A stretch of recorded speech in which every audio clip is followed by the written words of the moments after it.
The upcoming budget speech is coming at the back of encouraging data, especially from a revenue collection perspective.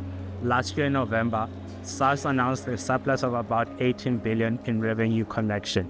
In the upcoming budget speech, I don't think there's much scope for significant tax increases. I think the focus will continue to enable SARS to collect more. One such area is in transfer pricing, specifically in the APA regime. If you remember, APA legislation in South Africa has been around for a couple of years, but has not been implemented. One of the reasons for this is that SARS has lacked capacity to implement this legislation, specifically skilled professional in transfer pricing. Over the last few months, we've seen SARS actively recruit in the space, and this is indicative that this regime might be implemented soon. I'm hoping in this budget speech there will be some pronouncement around the implementation of this regime.